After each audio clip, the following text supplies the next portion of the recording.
Nah, sementara itu untuk COVID-19, hasil uji klinik yang terbaru mengatakan demikian. Pada pasien bergejala ringan, sudah barang tentu tidak diperlukan terapi plasma konvalesen karena mereka dapat sembuh sendiri.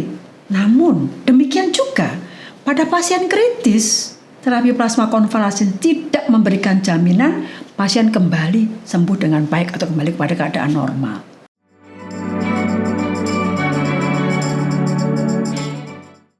Sobat sehat, plasma konvalesen adalah salah satu terapi penunjang pada penanganan pasien COVID-19.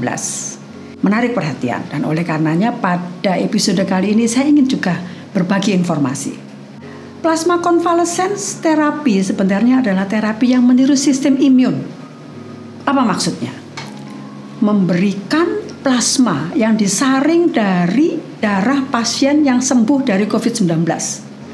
Plasma itu mengandung antibodi, sehingga secara teoritis diharapkan dapat menangani atau melawan atau menghentikan pertumbuhan atau persebaran virus COVID-19 secara teoritis. Dan terutama ditujukan pada pasien yang mempunyai respons imun yang rendah, sehingga tanpa pemberian terapi ini tubuhnya tidak mampu melakukan perlawanan terhadap infeksi. Sebenarnya terapi plasma konvalesen ini sudah dilaksanakan sebagai terapi penunjang untuk penanganan infeksi virus terdahulu. Misalnya virus Ebola, H1N1, dan jenis virus flu lain, SARS dan MERS. Hasilnya cukup baik yang dapat diukur melalui antara lain melalui percepatan keluar dari rumah sakit, muatan virus, dan menurunnya angka kematian. EUA atau otorisasi emergency untuk penggunaan plasma konvalesen pada terapi COVID kemudian dikeluarkan oleh Badan Pengawas Obat dan Makanan Amerika Serikat. Namun sayang sekali pada waktu itu hasil penelitian belum menunjang, ya, terutama pada pasien-pasien yang dirawat di rumah sakit. Peneliti-peneliti utama dunia masih menolak karena memang efikasi atau keberhasilannya masih sangat rendah. Tapi pemerintahan Amerika Serikat pada waktu itu masih tetap ngotot untuk melaksanakan sebagai upaya untuk mengatasi kondisi darurat. Tekanan terus diberikan karena memang hasilnya belum efektif seperti yang diharapkan. Hal itulah yang kemudian menyebabkan Badan Pengawas Obat dan Makanan Amerika mempersempit wilayah penggunaan terapi plasma konvalesen. Dalam arti kadar antibodi harus cukup tinggi yang digunakan. Kemudian pasien dipilih, pasien yang memang respons imunnya rendah dan dirawat di rumah sakit pada gejala awal, periode awal dari diagnosisnya. Bagaimana sebenarnya mekanisme aksi dari terapi ini? Kalau untuk plasma konvalesen terapi ya pasti berkaitan dengan kadar atau titer antibodi dalam plasma. Itu sangat menentukan. Sementara memang kita tahu juga ya bahwa titer antibodi itu bisa berubah. Pada pasien yang bergejala awal, titer antibodinya rendah. Pada pasien yang dirawat di rumah sakit, juga akan terdapat penurunan secara gradial pada titer atau kadar antibodi. Oleh karena itu, pemeriksaan awal harus dilakukan. Titer antibodi maksudnya kadar antibodi dalam plasma yang digunakan. Ada keuntungan lain sebenarnya dari penggunaan plasma ini. Jadi selain antibodi penetral, yang diharapkan bekerja pada virus, ada komponen-komponen lain. Misalnya komponen protein yang bisa bekerja sebagai imunomodulator. Misalnya komponen sitokin proinflamasi. Apakah ada kemungkinan efek samping pada terapi ini? Efek samping bisa terjadi. Dan yang utama adalah terkait proses transfusi darah itu sendiri.